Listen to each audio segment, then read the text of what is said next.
소확행이라는 말이 있습니다. 소확행. 이 말은 이제 작지만 확실한 행복, 그런 말의 뜻을 가지고 있죠. 작을 소자, 확실하다. 행복이 이제 작지만 확실한 행복을 가진다. 그런 뜻을 가지고 있는데요. 이 말은 원래 이제 일본의 작가가 쓴 수필집에 나오는 말이죠. 일본이 이제 1980년대에 이제 버블 경제가 무너지면서 심리적으로 경제가 굉장히 위축됐을 때 우리가 그것에 위축되지 말고 작은 것의 행복을 누리자, 그런 취지에서 소확행이라는 말이 나왔죠.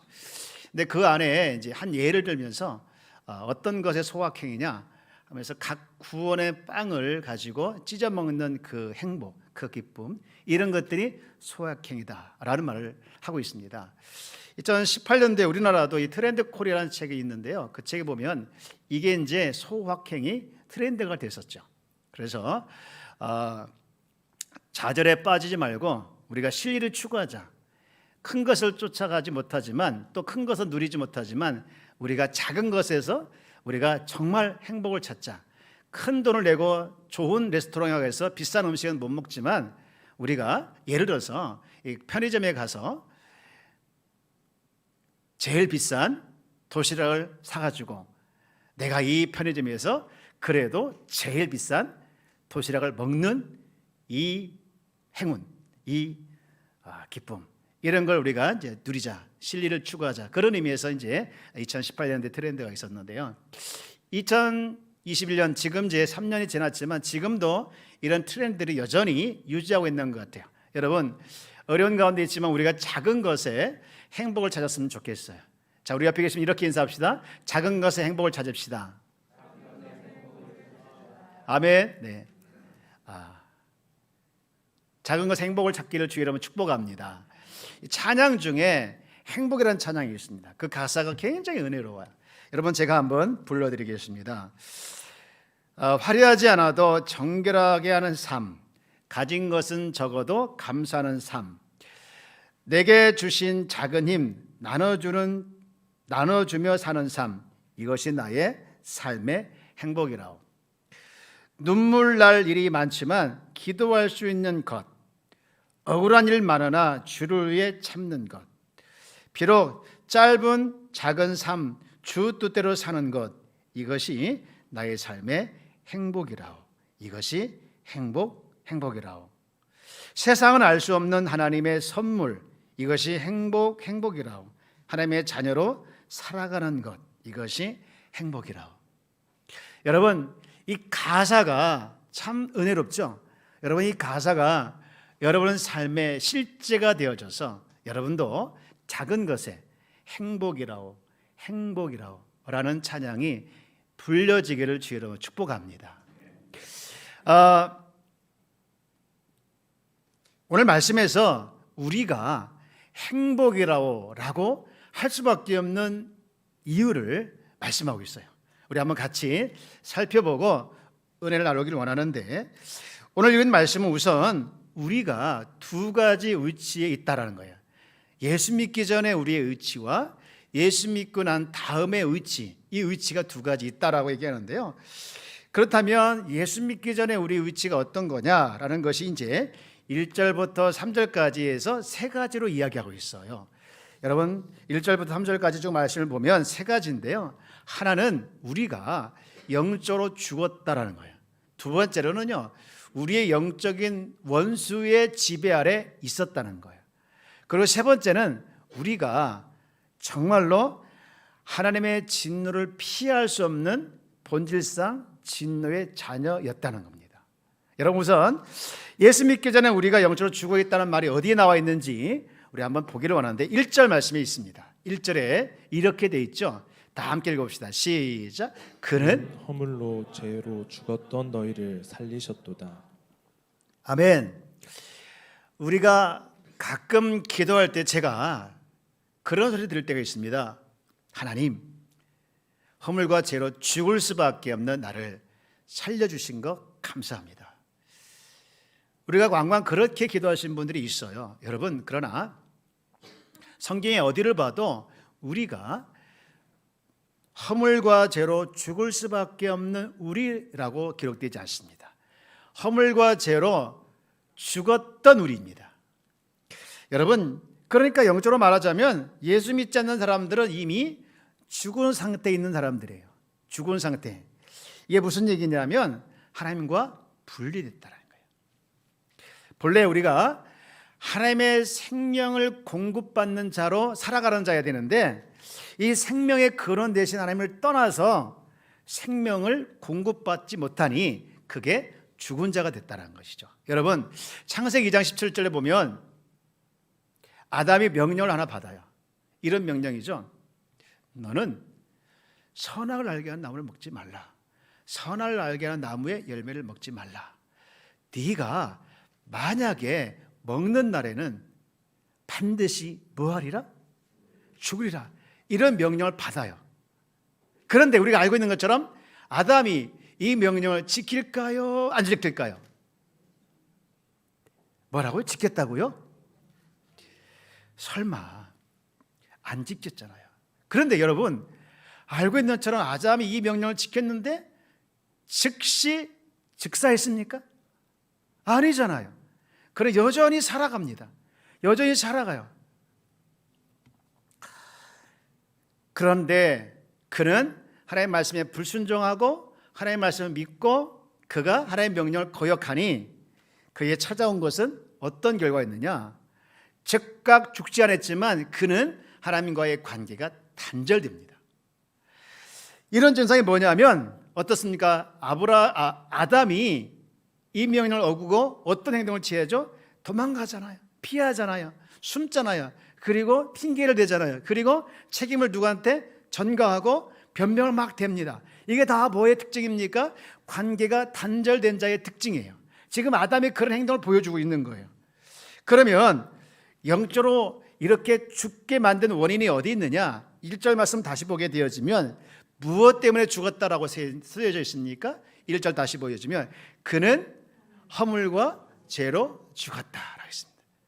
허물과 죄는 뭐냐? 허물이라는 것은요, 길을 가는데 방향이 틀어진 거예요. 탈선된 거예요. 죄는 뭐냐? 해야 되는데 하지 말할 것들이 죄예요.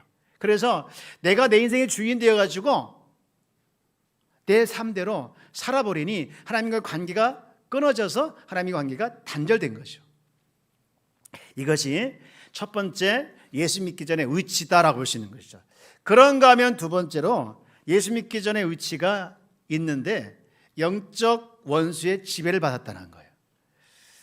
여러분, 우리가 이제 제가 2절 3절 말씀을 여러분에게 띄워줄 텐데 또 여러분 같이 성경을 보면서 거기에 영적인 원수 3개가 나와요. 한번 찾아보실래요? 영적인 원수 3개가 무엇일까? 보면은 뒤에 보면 따랐으니 이런 말이 뒤에 있어요. 그럼 그 따라 앞에가 원수들이에요. 여러분 한번 2절 3절 보면서 원수 3개가 무엇인지 한번 찾아봅시다. 자, 준비됐죠? 같이 한번 2절 3절 읽어봅시다. 시작. 그때 너희는 그 가운데서 행하여 이 세상 풍조를 따르고 공중의 권세 잡은 자를 따랐으니 곧 지금 불순종의 아들들 가운데서 역사하는 영이라. 3절. 전에는 우리도 다 그 가운데서 우리 육체의 욕심을 따라 지내며 육체와 마음에 원하는 것을 하여 다른 이들과 같이 본질상 진노의 자녀이었더니. 아멘. 원수 3개 찾았습니까? 찾았습니까? 네. 첫 번째 원수가 뭡니까? 이 세상 풍조를 따르는 세상이죠. 세상. 그 다음에 두 번째는 뭡니까? 공중 권세 잡은 자, 즉 마귀입니다. 그리고 마지막 세 번째는 뭡니까? 육체의 욕심, 즉 육체죠. 육체.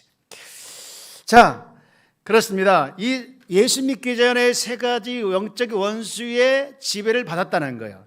그러면 세상은 뭘까요? 세상. 우리가 알고 있는 세상이라고 하는 것은 이 세계를 말하는 것이 아니에요.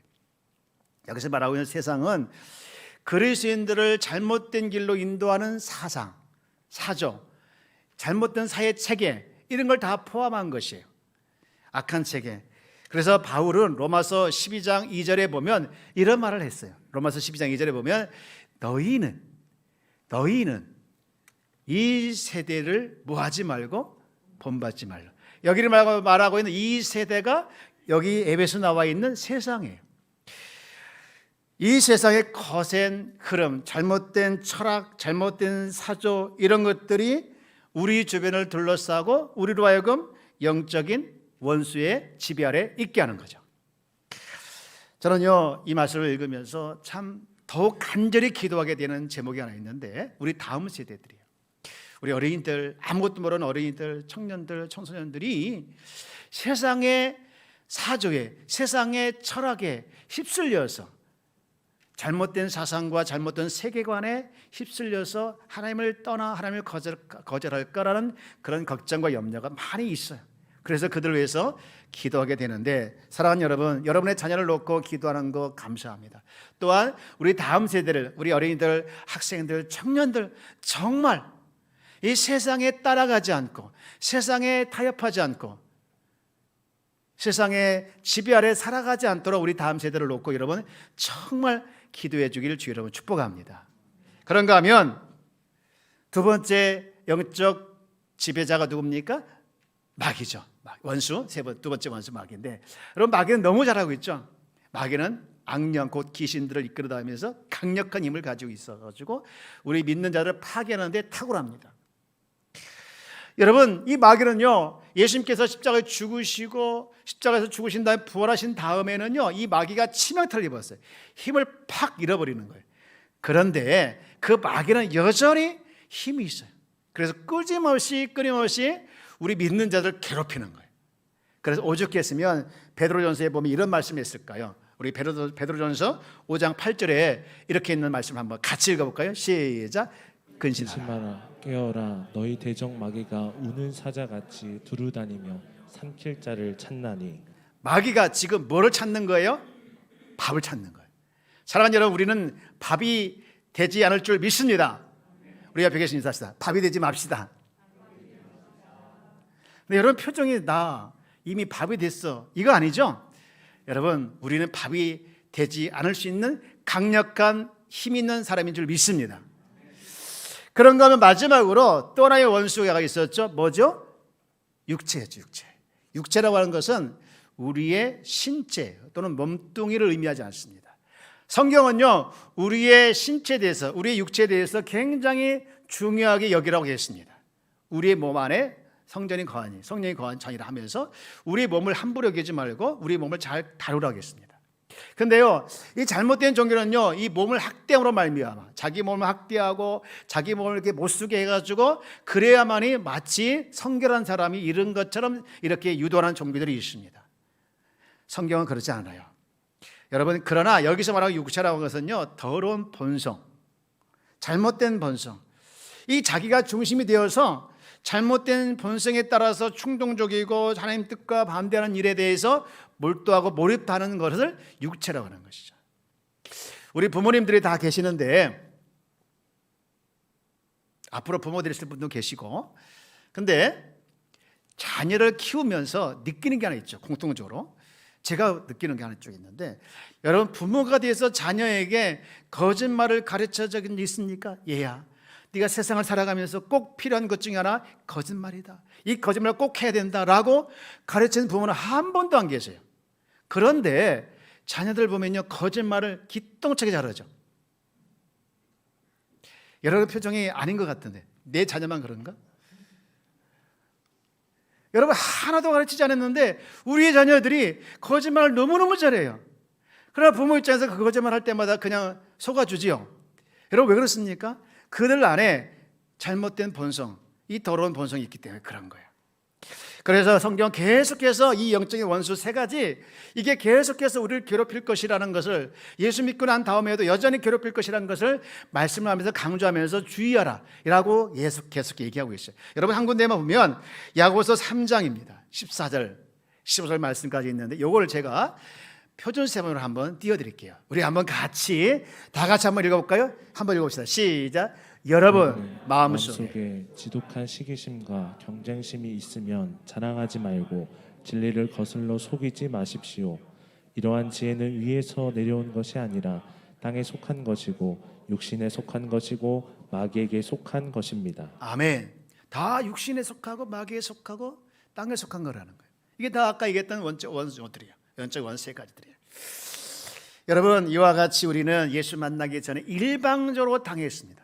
아무런 저항할 힘이 없이 당하고 맨날 쓰러졌던 것이 예수 믿기 전 우리의 상태이고 그런 모습을 가지고 있던 것이 우리의 모습입니다.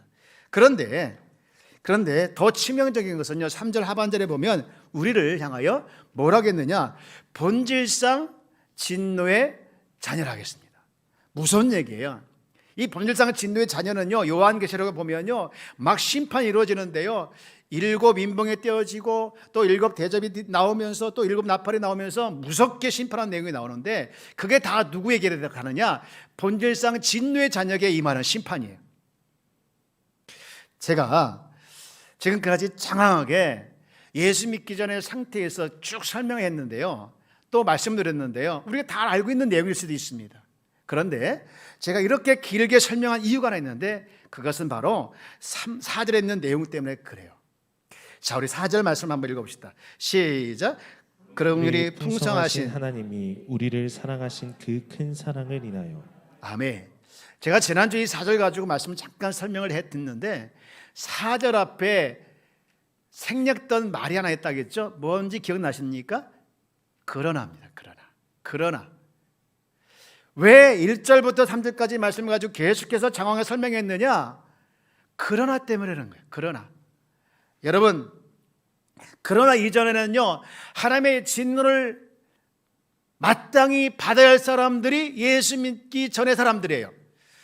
그러나 여기 4절에 4절에 감춰주니 그러나 뭡니까? 국률이 풍성하신 하나님이, 국률이 많으신 하나님이 우리를 사랑하신 무엇을 인하여? 그 큰 사랑을 인하여 극적인 변화가 일어나고 극적인 존재가 된 사람이 바로 저와 여러분인 줄 믿습니다. 저는요, 오늘 1절과 또 5절에 나와 있는 이 살리심의 은혜가 너무나도 마음이 와 닿는 거예요. 살리심. 제가 암에 걸렸던 적이 있었는데, 그때 제가 굉장히 힘들었던 것이 하나 뭐였느냐면, 다른 사람이 나를 보는 태도였습니다. 아, 불쌍하다. 아, 곧 죽겠다. 표현은 안 했지만 그렇게 보는 시선이 느껴지는 거예요. 그리고 나도 이 죽음에 대한 공포가 오는 거예요. 물론 죽으면 천국 가면 되지만, 그런 공포에 밀려오면서 한 가지 희망은 살았으면 좋겠다는 거예요. 살았으면. 이제 교회를 개척하고 성도들이 막 오기 시작하고, 그래서 참 이제 목회를 재밌게 하려고 하는 그 즈음에 뜻하지 않는, 뜻밖의 나에게 다가온 이 절망적인 상황에 제가 느끼는 그 좌절감이라든가 제가 느끼는 그런 낙심은 이루 말할 수 없습니다. 근데 그때 많은 분들이 저를 위해서 기도해 주시고, 많은 분들이 저를 위해서 위로해 주시고, 참 감사했습니다. 제가 그때 의료 중에서 마음이 하나 남아있던 것이 하나 있었는데, 목사님, 훌륭한 목사님은 목사님처럼 암도 걸렸다가 또 죽을 병 걸렸다가 살아나셨습니다. 다 고침받았습니다. 큰 시련이 있었습니다. 어려움이 있었습니다. 그러나 그 모든 과정을 겪고 승리하시고 하나님께서 그들을 크게 사용하셨습니다. 목사님, 이것은 하나님께서 크게 사용할 과정입니다. 이러는 의로가 참 마음이 담았습니다. 저는요, 제가 큰 목사가 되겠다, 크게 쓰임받겠다, 여기에서 초점이 되게 해가지고 남아있던 게 아니라, 그렇게 훌륭하신 분들이, 그렇게 정말로 멋있는 분들이 그렇게 어려운 과정을 겪었지만 이겨냈다는 이 부분이 제게 남았습니다. 그러면서 지금 돌이켜보면, 나 같은 죄인을 불쌍히 여기신 하나님, 죽어 마땅한 환자를 불쌍히 여기신 하나님의 심정이 이 말씀 안에 느껴지면서 5절 그리고 1절에 나와 있는 죄와 함물에 죽었던 자를 살려주심의 은혜가 다른 사람에게 다가가는 은혜 같지 않고 내게 많이 다가와서 이 살려주심의 은혜가 너무 깊고 크고 길어요. 여러분, 하나님께서 저와 여러분을 살려주신 거 여러분 기뻐하며 감사하길 주 여러분 축복합니다. 하나님께서 여러분을 살려주신 걸 믿으시기 바랍니다. 육체적인 걸 살려주신 것도 있겠지만 영적으로 죽었던 자를 영적으로 죄의 아래에서, 영적인 원수의 지배 아래에서 비원질상 진노의 자리했던 자리를 옮겨준 사람, 옮김받은 사람이 누굽니까? 바로 여러분과 저인 줄 믿습니다. 이것을 위해서 감사하기를 원합니다. 이제 조금 더 어려운 얘기를 하겠습니다. 조금 어려운 얘기인데 5절과 6절을 한번 읽어보겠습니다. 긴장하십시오. 어려운 얘기예요. 5절 6절 한번 읽어봅시다. 시작. 허물로 죽은 우리를 그리스도와 함께 살리셨고 너희는 은혜로 구원을 받은 것이라. 또 함께 일으키사 그리스도 예수 안에서 함께 하늘에 앉히시니. 아멘. 여러분, 사실 이 5절과 6절에 나와 있는 하나님께서 우리를 그리스도와 함께 살리셨고 그리스도와 함께 일으키셨고 그리스도와 함께 하늘에 앉히셨다, 이 말이 안 맞아요. 왜냐하면 예수님이 혼자 십자가에 죽으셨잖아요. 혼자 부활의 경험을 이루셨잖아요. 혼자 하늘에 올라가셨잖아요. 언제 십자가에 우리와 함께 죽으셨고, 언제 십자가에 죽으신 다음에 일으키셨고, 언제 그분과 함께 하늘에 올라가셨습니까? 그런데 여러분, 이걸 아셔야 합니다. 예수 그리스도는 모든 인간을 대표해서, 모든 인간을 대신해서 십자가에 죽으시고 십자가에 죽으신 그 예수님이 부활하신 줄 믿습니다. 이걸 믿으시기 바랍니다. 그러니까 그분의 죽음과 그분의 부활은 저와 여러분 같은 죄인을 포함해서 죽으시고 포함해서 부활하신 사건이에요. 그런데요, 6절에 나와 있는 이 말씀, 그리스도와 함께 일으키시고 그리스도와 함께 하늘에 앉게 했다는 것, 여러분, 이것은요 그리스도와 연합할 때만 가능한 일이에요. 그러니까 다시 말해서 예수님의 십자가 죽으심과 부활은 우리 죄인을 포함신 사건이라고 하면, 우리가 하늘에 올라가고 하늘에 앉게 된 것은 그분과 연합할 때만 가능하다는 거예요. 그러니까 주님의 십자가의 죽으심과 부활은 우리를 위한 구원 사건이지만, 이게 주님과 연합하지 아니하면, 주님과 연합이 없으면 아무런 효과가 없다는 거예요. 다시 말해서 이 주님과 연합하는 게 너무너무 중요한데, 만약에 내가 주님과 연합하지 아니하면, 내가 주님과 연합되지 않다면 주님의 죽으심과 죽음의 부활은 나와 아무런 상관이 없는 거예요. 그래서 우리 주님과 연합해야 되는데, 그 연합하는 방법이 두 가지예요. 하나는 믿음입니다. 여러분, 하나님께서 예수님을 통해서 이루신 구원의 사건과 구원의 사실이 받아지는 것이 믿음입니다. 받아들이는 것이 믿음이에요. 자기를 의존하던 자세를 포함하고 그리스도의 죽음과 부활이 사실로 인정이 되어지고 사실로 받아들이는 것이 믿음입니다. 여러분의 안에 주님의 죽으심과 주님의 부활하심과 주님의 승천하심이 믿어지고 있다면 여러분 안에 믿음이 있는 거예요.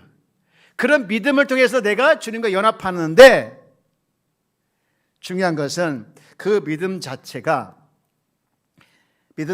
주님과 연합하는 것이 완전하냐? 아니에요. 여러분, 바로 우리를 믿음을 주시고 주님과 연합하게 하는 누가 있어야 되냐? 성령의 능력, 성령의 역사가 있어야 되는 거예요. 그리고 연합에 두 가지 필요한 거예요. 첫 번째 믿음, 두 번째는 믿어지게 하는 성령의 역사라는 것이죠. 그런데 참 감사하게는 믿음이 없는 저희들에게, 믿음이 없는 우리를 믿음 있게 하시고 믿어지게 하시고 믿어지게 하도록 성령께서 우리 안에 역사하신 것, 여러분, 이것이 우리의 현재의 신분인 줄 믿습니다. 여러분, 저는요 이 사실을 어제 원고를 치면서 다시 한번 막 감동이 밀려오고 감격이 밀려오면서 원고를 치고 있는 제 손이 막 떨리고 흥분에 대해서 가슴이 막 뛰면서 막 숨이 가빠지는 거예요.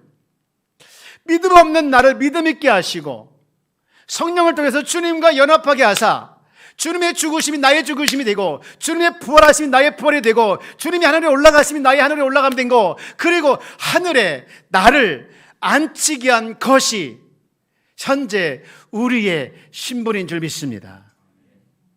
그래서 우리가 다시 한번 이 에베소 2장 5절 6절을 한번 읽어보겠습니다. 다시 한번 읽어보길 원합니다.